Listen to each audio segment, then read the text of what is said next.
नाजरीन अस्सलाम वालेकुम। आप देख रहे हैं peace Hyderabad news and entertainment channel. आपका मेज़बान मोहम्मद यूनुस ताज। हमारे यूट्यूब चैनल पीस हैदराबाद को लाइक कीजिए, शेयर कीजिए और सब्सक्राइब कीजिए। आज की ताज़ा खबर ये है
మన అంబర్పేట్ ఏవైతే మూసీ పరివాహక ప్రాంతంలో ఇండ్లు మార్క్ చేసి మన అందరినీ భయప్రాంతులు చేస్తున్నారో దాని విషయంలో భరోసా ఇవ్వడానికి మీ అందరితోటి కన్సల్ట్ చేసి మాట్లాడడానికి ఇక్కడికి వచ్చిండ్రు.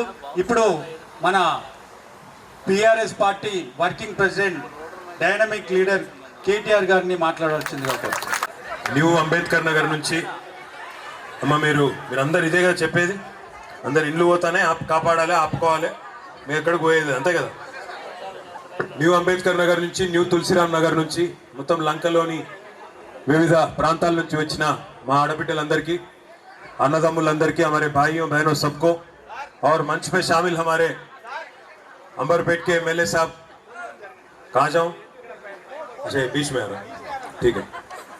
अंबरपेट के हमारे एमएलए साहब కాలేరు వెంకటేష్ గారు, పెద్దలు గౌరవనీయులు మాజీ మంత్రివర్యులు సనత్ నగర్ ఎమ్మెల్యే అన్న తలసాని శ్రీనివాస్ యాదవ్ గారు, పెద్దలు మాజీ హోంశాఖ మంత్రివర్యులు అన్న మొహమ్మద్ మహమూద్ అలీ గారు ఎమ్మెల్సీ గారు, ఎల్బీ నగర్ ఎమ్మెల్యే గౌరవనీయులు సుధీర్ రెడ్డి అన్న గారు, గౌరవనీయులు ముఠా గోపాల్ గారు మన మషీరాబాద్ ఎమ్మెల్యే సాబు, మాజీ మంత్రి శ్రీనివాస్ గౌడ్ సాబ్, ఉప్పల్ ఎమ్మెల్యే గారు గౌరవనీయులు బండారు లక్ష్మారెడ్డి గారు, హైదరాబాద్ నగర బీఆర్ఎస్ ప్రెసిడెంట్ గారు, జూబ్లీహిల్స్ ఎమ్మెల్యే గౌరవనీయులు మాగంటి గోపీనాథ్ గారు, మరి సర్వీస్లో ఇక్కడ ఉన్న పోలీసు వాళ్ళు మా వాళ్ళు చాలామంది ఉన్నారు. మీ అందరికీ బాస్గా పనిచేసిండు ఆయన, డైరెక్టర్ జనరల్ ఆఫ్ పోలీస్గా పనిచేసి ఆ వాలంటరీ రిటైర్మెంట్ తీసుకొని ఈరోజు ప్రజాసేవలో విచ్చేసిన గౌరవనీయులు ఆర్ఎస్ ప్రవీణ్ కుమార్ గారు, తమ్ముడు బాల్క సుమన్ గారు, కార్తిక్ రెడ్డి గారు, మరి గౌరవనీయులు హుజూరాబాద్ ఎమ్మెల్యే తమ్ముడు కౌశిక్ రెడ్డి గారు, భూపాలపల్లి మాజీ ఎమ్మెల్యే గౌరవనీయులు రమణారెడ్డి గారు, అదేవిధంగా మన ఎల్లారెడ్డి మాజీ ఎమ్మెల్యే सुरेंद्र गारू, हमारे सबके चहीते सोहेल भाई, और मंच पे शामिल हमारे कॉर्पोरेटर सारे लीडर వెంకట రెడ్డి అన్న, అదేవిధంగా మా ఎమ్మెల్సీ నవీన్ కుమార్ రెడ్డి, గెల్లు సీను, మా కార్పొరేటర్లందరికీ పేరు పేరున ఎవరో పేరు చెప్పలేదు, వాళ్ళు మనసులనే తిట్టుకొని బయటకు తిట్టుకొని అని చెప్తూ, మరి కెమెరాలు అజిత్ రెడ్డి, విక్రమ్ రెడ్డి అందరి పేర్లు చెప్తారు పైగా. అయితే ఇంతమంది మరి పనులన్నీ బంద్ చేసుకొని ఎల్లుండి నుంచి నిజానికి బతుకమ్మ పండుగ షురు అవుతుంది. రేపటి నుంచి, ఎల్లుండి నుంచా, రేపటి నుంచి ఇక పండుగ సుఖం లేదు. పెద్దలకి ఇలా బియ్యం ఇచ్చి రేపటి నుంచి పండుగ, బతుకమ్మ పండుగ చాలు కావాలి. 10 రోజుల దసరా, తెలంగాణలో అన్నిటికన్నా పెద్ద పండుగ అంటే దసరా. కానీ ఇలా హైదరాబాద్లో లక్షలాది మందికి నిద్ర లేకుండా చేసి, హైదరాబాద్లో ఉండే లక్షలాది మంది పేదలకు ఇవాళ ముఖ్యంగా ఎప్పుడు మా ఇల్లు కూలగొడతారో, ఎప్పుడు మా ఇంటి మీదకి బుల్డోజర్ పంపుతాడో అన్నట్టు రేవంత్ రెడ్డి ప్రభుత్వం వచ్చినాక आज चैन की नींद भी नहीं मिल रही हैदराबाद में गरीबों को.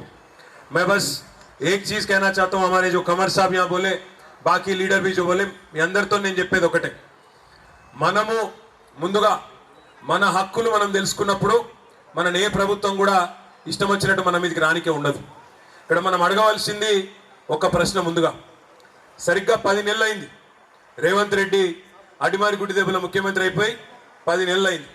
హైదరాబాద్లో మీరు ఎవ్వరు ఓట్లు వేయలే, అంబర్పేటలో మీరు అందరూ వెంకటేశ్వరకే వేసిర్రు, హైదరాబాద్లో మొత్తం మనకే వేసిర్రు.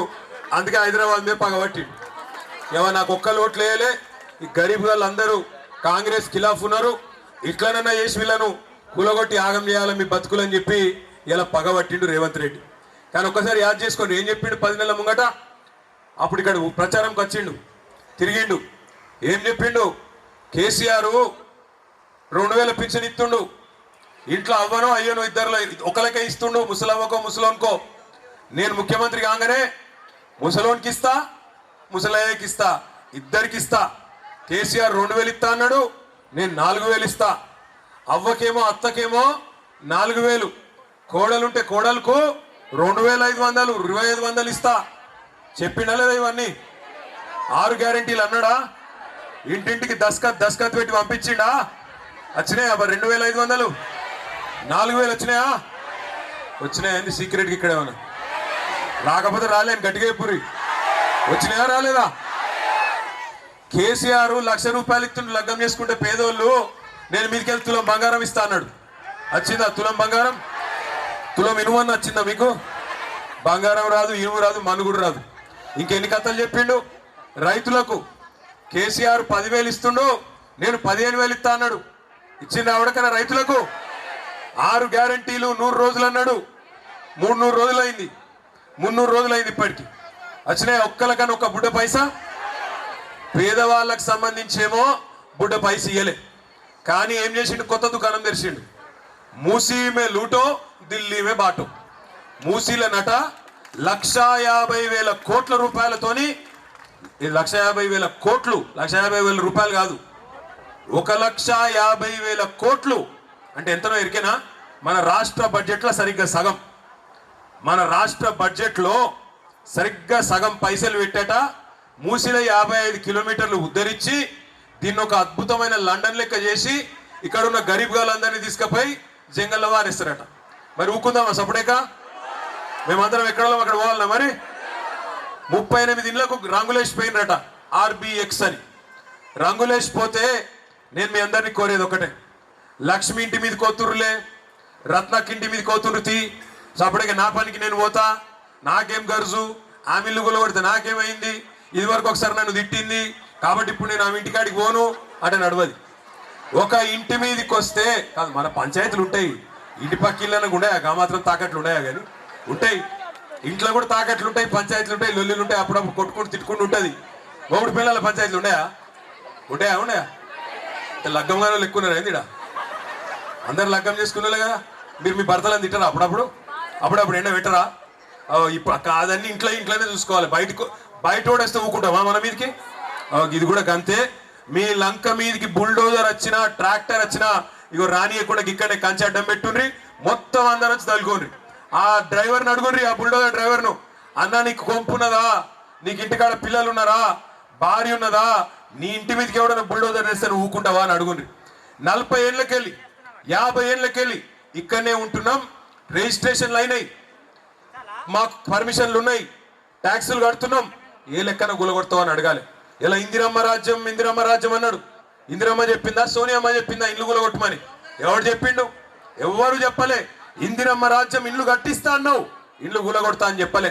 అయినా నాకు తెలియక అడుగుతా, ఇయ్యాల ఇక్కడున్న ఒక మల్లయ్య ఇల్లు గులగొట్టి అక్కడ మాల్ కడితే ఏమొస్తుంది నీకు? మల్లయ్య ఇల్లు బుడ్డ ఇల్లే కావచ్చు, 100 గజాలలో ఉండొచ్చు, దాన్ని గులగొట్టి పక్కన ఇల్లు గులగొట్టి హోటల్ కడతా, మాల్ కడతా, పెద్ద పెద్ద పార్కులు కడతా, ఎవరి కోసం? ఇక్కడ ఉన్నాయన్ని బొందల గడ్డలు చేసి ఇక్కడ ఉన్న వాళ్ళందరినీ లేపేసి దాని మీదకి వెళ్ళేదో కడతా అంటే ఎవరి కోసం అని నేను అడుగుతున్నా. నువ్వు చెప్పిన మాటలేంది? గవర్నమెంట్లకు రాకముందు గరీబోళ్ళని మంచిగా చూస్తా అని చెప్పినావు, రైతులను మంచిగా చూసుకుంటా అని చెప్పినావు, పెద్ద మనుషులను నడుచుకుంటా అని చెప్పినావు, అత్తలను చూసుకుంటా, కోడలను చూసుకుంటా, నల్ల బిల్లులు కడతా, కరెంటు బిల్లులు కడతా, మీరు కట్టే అక్కర్నే లేదు, సోనియా గాంధీ కడుతుంది, ఫ్రీ గ్యాస్ ఇస్తా, ఫ్రీ బస్సు పెడతా, ఇన్ని కథలు చెప్పిండు. ఇవాళ ఎప్పుడైనా చెప్పిండా ఇల్లు గులగొడతా అని? ఇల్లు గులగొడతా అంటే ఓట్లు పడుతుండేనా? మరి ఇంకొక మాట అడుగుతున్నా, ఇగో మీరు గెలిపించిన ఎమ్మెల్యే ఇక్కడ ఉన్నాడు, మీరు గెలిపించిన ఎమ్మెల్యే మీకోసం కాలేరు వెంకటేష్ నేను అడ్డం వస్తా అని చెప్పి ఆయన ఇక్కడ నిలబడ్డాడు. మరి నేను ఒక్క మాట అడుగుతున్నా, నేను ఒక్క మాట అడుగుతున్నా, మీరు గెలిపించిన ఎంపీ ఏడవేండు? మీరు గెలిపించిన ఎంపీ, మీరు ఓట్లేసి అంబర్పేట నుంచి గెలిపించిన కిషన్ రెడ్డి ఏడవేండు? ఎందుకు మాట్లాడతలేడు? మరి ఏం అసలు మా ఇద్దరు ఏమైనా బదులుకున్నారా ఏంది? కిషన్ రెడ్డి రేవంత్ రెడ్డి బదులుకున్నారా గరీబ్ గాలను లేపేయమని? అందుకే నేను అడిగేది మిమ్మల్ని అర్థం చేసుకోండి. ఎవరు గరీబ్ వాళ్ళతో ఉంటారో అర్థం చేసుకోండి. ఎవరు మీకు కష్టం వచ్చినప్పుడు మీతో ఉంటారో చూడుండ్రి. ఎవరి నియతేందో తెలుసుకోమని చెప్పి నేను అడుగుతా ఉన్నా. దేవుని పేరు చెప్పి ఓట్లు వేయించుకుంటూ కాదు, పేద ప్రజలే దేవుళ్ళు అనుకుంటే వాళ్ళకి కష్టం వచ్చినప్పుడు వాళ్ళ కోసం నిలబడిన నాయకుడు తప్ప ఇలా దేవుని పేర్లు చెప్పుకొని ఓట్లు వేయించుకొని డబ్బల ఓట్లు వేయించుకొని పదవులలో కూర్చొని ప్రజలకు కష్టం వచ్చినప్పుడు తప్పించుకుపోయేటోడు నాయకుడు ఎట్లయితారని అడుగుతున్న కిషన్ రెడ్డిని నేను. ఇలా ఒక్క అంబర్పేట కాన్స్టిట్యున్సీలో దగ్గర 1500-1600 కుటుంబాలను రోడ్డు మీద వేస్తా అని చెప్తున్నాడు. నేను వెంకటేష్ అన్న చెప్తున్నా, బయటికి చెప్పే లెక్కలు వేరున్నాయి, లోపల లెక్కలు వేరే అలాగే ఉన్నాయి. బయటికి ప్రభుత్వం చెప్తుంది దగ్గర 18,000-20,000 మంది పోతారని చెప్తుంది, కానీ లోపల లెక్కలు వేరే ఉన్నాయి. దగ్గర 40,000 మందిని 40,000 కుటుంబాలను అంటే దాదాపు 1,50,000-2 లక్షల మందిని రోడ్ల మీద వారేసే ప్రయత్నం ఈ మూసీ ప్రాజెక్టు. ఎవడు అడిగింది అసలు నేను మూసీ ప్రాజెక్టు చేయమని?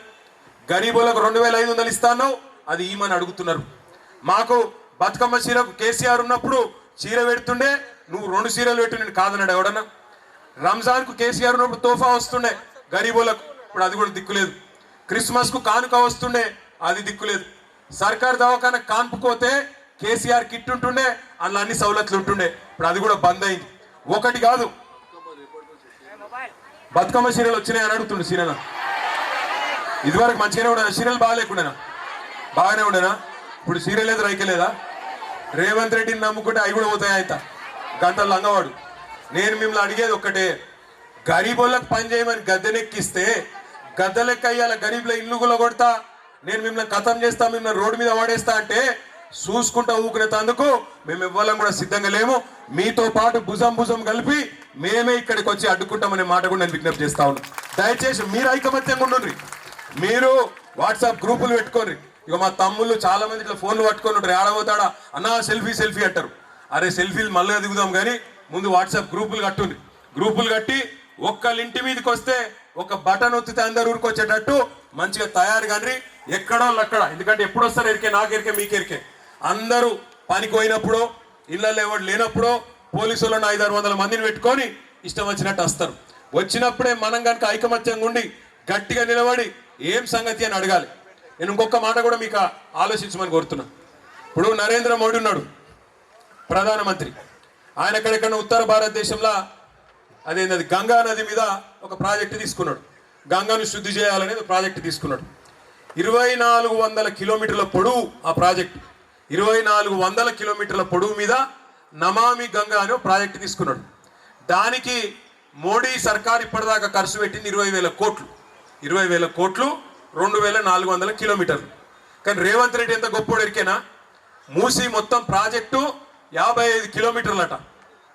ఆడికెళ్ళి మంచిరేవుల కాడికెళ్ళి ఇక్కడ కింద నాగోల్ దాకా, ప్రతాప సింగారం దాకా 2,400 కిలోమీటర్ల గంగకేమో 20,000 కోట్లట.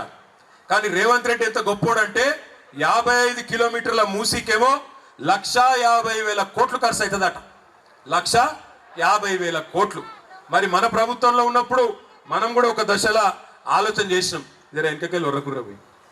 మన ప్రభుత్వం ఉన్నప్పుడు మనం కూడా ఏమైనా కొద్దిగా మంచిగా చేద్దామా మూసి నేను ఆలోచన చేసి 4,000 కోట్ల రూపాయలతోని మొత్తం శుద్ధీకరణ ప్లాంట్లు పెట్టినాం. మీ అంబర్పేటలో కూడా 300 MLDల ప్లాంట్ పెట్టినాం ఒకటి. ఎందుకంటే మన ఇళ్ళకి వెళ్ళి వచ్చే మురికి నీళ్ళు ఏవైతే ఉంటాయో డ్రైనేజ్ నీళ్ళు, ఆ డ్రైనేజ్ నీళ్లను మంచిగా చేసి మూసిలోకి ఇడిచి పెడతానన్నా ఈ దోమలు గీమలు బంద్ అవుతాయి, పిల్లగాళ్ళకు ఆరోగ్యాలు దెబ్బతినకుంటుంటాయని చెప్పి హైదరాబాద్లో 100%, 1-2 కాదు 100% మురికి నీటిని శుద్ధి చేసేందుకు 4,000 కోట్లతోని ప్రాజెక్టులు చాలు చేసినాం. దగ్గర పడ్డాయి, అయిపోయినాయి. మీ అంబర్పేటలో ఎస్టీపీ కూడా 300 MLD ఎస్టీపీ పూర్తి చేసినాం. అంటే శుద్ధి చేసే పని పూర్తి చేసినాం. దాంతోపాటు ఇంకొక పని చేసినాం. మూసీ మీద మీ సౌలత్ కోసం అప్పుడప్పుడు ఈ మూసారం బాగా మునుగుతుండే, అందుకే ఏం చేసినాం, హై లెవెల్ బ్రిడ్జులు 15 బ్రిడ్జులు మంజూరు చేసినాం 545 కోట్లతో. గట్ల ప్రజల కోసం ఆలోచన చేసినాం. పేదవాళ్ళ కడుపు కొట్టకుండా ఇక మా సుధీర్ రెడ్డి ఎడవాయని ఇడున్నాడు.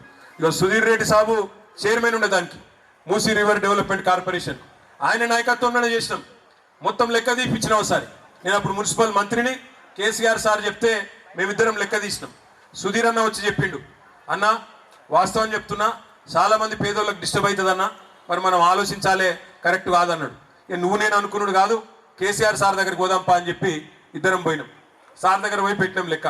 సార్కి ఇట్లున్నది, మరి మీరు అన్నట్టు ఏదో చేయబోదామంటే మాత్రం చాలా మంది గరీబులు బాగా దెబ్బతినేటట్టున్నారు, ఏం చేద్దామంటే సార్ ఒకటే చెప్పిండు, ఇక పక్కకు పెట్టురు మీరు, ఎందుకంటే చేయగలిగితే మన పేదోళ్ళకి మంచి చేయాలి, కానీ మనం అనవసరంగా వాళ్ళ నాగం చేయొద్దు, వాళ్ళ బతుకులు రోడ్డు మీద పడేయద్దు, దయచేసి ఆ పని పక్కకు పెట్టండి అని చెప్తే ఇద్దరం అన్ని డిజైన్లు గీపించినాం, అన్ని పెట్టినాం 2020 నాటికే, కానీ పక్కకు పెట్టినాం. ఎందుకంటే గరీబోళ్ళకు నష్టం అవుతుందంటే వద్దు అన్నాడు కేసీఆర్ అని చెప్పి పక్కకు పెట్టినాం. ఇలా రేవంత్ రెడ్డి 100 రోజులు 6 గ్యారంటీలు అని చెప్పి 420 హామీలు ఇచ్చిండు, అవన్నీ మర్చిపోయిండు, అటక మీద పెట్టిండు. ఇందిరమ్మ రాజ్యం అన్నాడు, ఇంకోటి అన్నాడు, రాగానే 1,50,000 కోట్ల దుకాణం మొదలు పెట్టిండు. అసలు నాకు తెలియక అడుగుతా, మా ప్రభుత్వం ఉన్నప్పుడు ఇదే ప్రాజెక్టుకు మేము లెక్క కట్టింది 16,000 కోట్లలో అయిపోతుందని లెక్క కట్టినాం. మరి ఇలా ఎగ్దం 10 రెట్లు ఎట్లా పెరిగింది? సమాధానం చెప్పేటోడు లేడు. ఇప్పుడు నేను అడిగిన మా ఆడబిడ్డల్ని, ఎవడన్నా అధికారం వచ్చి చెప్తున్నా మీకు చక్కగా ఏం చేయబోతున్నారు, ఎట్లా ఇస్తారు, లెక్క కట్టిస్తారా, మనకు ఇల్లు కొట్టేది ఉంటే చట్టం ఉన్నది, కాంగ్రెస్ వాడు తెచ్చిన చట్టమే ఉంది. ఇల్లు కొడితే దాని విలువకు 3 ఇవ్వాలి, ఇంట్లో ఒకరికి ఉద్యోగం ఇవ్వాలి. ఇవన్నీ చేయకుండా 5 లక్షల రూపాయలు మీరు తరలిచిపోయేందుకు 5 లక్షలు అదనంగా ఇవ్వాలి. ఇవన్నీ చెప్పాలి మీకు, ఇట్లనే పబ్లిక్ హియరింగ్ పెట్టి చెప్పాలి. అంతేగాని సాటుగా వచ్చి రాసుకుంటాం, సర్వే చేస్తాం, మా అయ్యే జాగిరి లెక్క ఎటువంటి తట్టు చేస్తాం, తెల్లారి పోలీసు వాళ్ళని పెట్టి బుల్డోజర్ పంపుతామంటే చూసుకుంటా ఊకునేందుకు కేసీఆర్ గారు మేము ఎవ్వరం కూడా సిద్ధంగా లేము. మీతో పాటు ఖచ్చితంగా కొట్లాడతాం ఈ ప్రభుత్వం మీద అనే మాట, ఒక్క ఇల్లు కూడా డిస్టర్బ్ కాకుండా కొట్లాడతామనే మాట నేను మీకు ఇస్తా ఉన్నా. కొంతమంది అలా గరీబులను మూసీలా ఎవరైతే పాపం వాళ్ళ నయాన్నో భయాన్నో బెదిరించిరట, ఇల్లు ఖాళీ చేపించిరట. అవతల దిక్కు ఏదో శంకర్ నగర్ కాడ ఇప్పుడే బుల్డోజర్లు పోయినాయట. నేను రేవంత్ రెడ్డికి ఒకటే చెప్తున్నా, నీకేమైనా బుద్ధి జ్ఞానం ఉంటే, సిగ్గు లజ్జ ఉంటే, నిన్ననే హైకోర్టు నానా దొబ్బులు దొబ్బింది మిమ్మల్ని, నిన్ననే తిట్టింది హైకోర్టు, ఎందుకు చేస్తున్నా ఇష్టం ఉన్నట్టు బుద్ధి జ్ఞానం లేదా అని. అయినా నీకు సిగ్గస్తలేదు. ఇలా మళ్ళీ పోయి అక్కడ డ్రామా చేస్తున్నావు. రేవంత్ రెడ్డి నీ భాషలనే చెప్తున్నావు, ఎందుకంటే నీకు మామూలు భాషలు చెప్తే అర్థం కాదు. నువ్వు మొగోనివే అయితే ముందు 6 గ్యారెంటీలు అమలు చేయి. ముందు ఆడపిల్లలకి ఇస్తానా నెలకు 2,500 రూపాయలు, ముసలోళ్ళకి ఇస్తాన నెలకు 4,000 రూపాయలు, రైతులకు రుణమాఫీ చేస్తా అన్నావు 2 లక్షలు, అది చెయ్యి. 10,000 కాదు 15,000 ఇస్తా అన్నావు. ఈ ఆటో డ్రైవర్లు చచ్చిపోతాను, వాళ్ళకి ఏదో బోర్డు పెడతా నెలకు 1,000 రూపాయలు ఇస్తా అన్నావు. ఇక్కడ మా వాళ్ళు కొంతమంది హోంగార్డులు కూడా ఉండొచ్చు, ఆ హోంగార్డులకు జీతాలు వెళ్ళలేవు, 4-5 నెలల నుంచి జీతాలు దిక్కులేవు. గా పని చేయి, పేదవాళ్ళని ఆదుకో. బస్తీలలో ఉన్న వాళ్ళకు దమ్ముంటే కేసీఆర్ 1,00,000 డబుల్ బెడ్రూమ్ ఇల్లు కడితే మొగోను అయితే నువ్వు 2 లక్షలు కట్టు, వద్దంటలేం. కానీ ఉన్న ఇంట్లోకి వెళ్ళి తీసి బయట వారిస్తామంటే మాత్రం ఊకోమెట్టి పరిస్థితులు అనే మాట నేను విజ్ఞప్తి చేస్తా ఉన్నా. ఇంకొక మాట కూడా నేను చెప్తున్నా, దయచేసి నేను మిమ్మల్ని కోరుతున్నా, ఇచ్చగొట్టే ప్రయత్నం చేస్తారు. ఇంటింటికి వచ్చి బుదిరకిచ్చి సంజాయించి 4 బ్రోకర్ గాలు వస్తారు, కాంగ్రెస్ వాళ్ళు వచ్చి ఏం కాదు నేను చూసుకుంటా, నన్ను నమ్ముర్రి అని చెప్పి ఇంటింటికి వస్తారు. పొరపాటున కూడా ఏ బ్రోకర్ను నమ్మకండి. మీ ఇల్లు మీరు కాపాడుకోవాలంటే మీ ఐకమత్యమే. ఒక్క కాల్ మీరు కాలేరు వెంకటేష్ అన్న కొట్టండి, అన్న వస్తాడు మీ ఎంబడ, మాకు ఒక ఫోన్ కొడతాడు, మేమందరం దిగుతాము. ఎట్లా ఎవడు మిమ్మల్ని ముడతాడో మేము కూడా చూస్తాం. మీ అందరినీ నేను ప్రార్థించేది ఒకటే, మీరు ఎంత గట్టిగా నిలబడితే మరి మీ ఇల్లు అంతే గట్టిగా నిలబడతాయి. కేసీఆర్ సారు మళ్ళా రావాలి అంటూ రావాలనా పక్కన? మరి మధ్యలోవి నిలగొట్టే ఉపాయం అయితే నా కాడ లేదు, మీ కాడ ఏమైనా ఉంటే ఎప్పుడు మళ్ళా వస్తాయి ఆగాదు. మళ్ళా ఎలక్షన్లు వస్తాయి, ఏడవతారు వీళ్ళంతా, కానీ ఏడవతారు వీళ్ళంతా మళ్ళా మన కాడికే వస్తారు, మళ్ళీ ఇంటింటికి వచ్చి ఓట్లు ఆడుకుంటారు. అప్పుడు చెప్పాలి హైదరాబాద్ కార్పొరేషన్ ఎలక్షన్ వస్తుందా, వస్తారు కదా మళ్ళీ ఇంటికి, అమ్మా అక్క దండం పెడతా ఓటేయని. అప్పుడు ఈ బలగొట్టాలి కాంగ్రెస్ వాళ్ళు, ఈ బలగొట్టాలంటే కొట్టారు నిజం, కొట్టగురి కొడితే మళ్ళీ ఈ పోలీసు వాళ్ళు కేసులు పెడతారు. అయితే కొట్టగురి ఓట్లతో జాడిస్తాను, అర్థమైందా? ఓటుతోనే జాడిచ్చి తన్నాలే. ఇంటి మీదకి వస్తే మాత్రం, ఇంటి మీదకి వస్తే ఏం చేయాలి? మా ఆడబిడ్డలు ఏం చేయాలి? ఇళ్ళలో చీపుర్లు ఉన్నాయా? కొత్త మంచిగా రెడీ చేసి పెట్టుకోరు. చీపుర్లు తీసి ఒక సాకల ఐలమ్మ లెక్క, ఒక రాణి రుద్రమ లెక్క చీపుర్లు తీసి రోకళ్ళు తీసి బయట నిలబడుర్రి.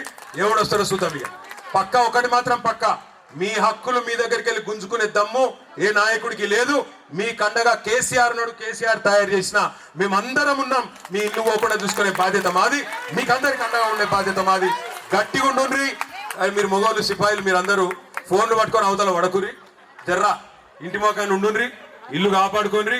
బ్యానర్లు పట్టుకున్నట్టు కాదు, ఫోన్లలో వెంటనే ఫోన్లు కొట్టాలి, రెడీ ఉండాలి. మీ చుట్టాలు గిట్టాలు అందరిని పిలుచుకోవాలి, ఎక్కడో అక్కడ అవసరమైతే బుల్డోజర్కి అడ్డంగా పండుకోవాలి, మమ్మల్ని దొక్కుకుంటే ఓరబోయి కానీ చెప్పాలి.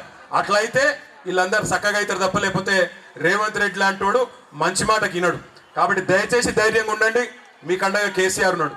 నేను ఇక్కడికి వస్తుంటే అక్కడ ఒక అక్క అడిగింది, అన్న మరి మా మీద మార్కింగ్ ఇచ్చిండ్రు ఏదో RBX అని, ఏం చేయాలన్నది. నేను ఒకటే చెప్తున్నా, RBX అని ఉంటే దాన్ని తుడిచిపారేసి KCR అని రాయండి, ఎవడు ముడతాడో చూద్దాం. KCR అని రాసి పెట్టుర్రి, పెట్టి చెప్పుర్రి.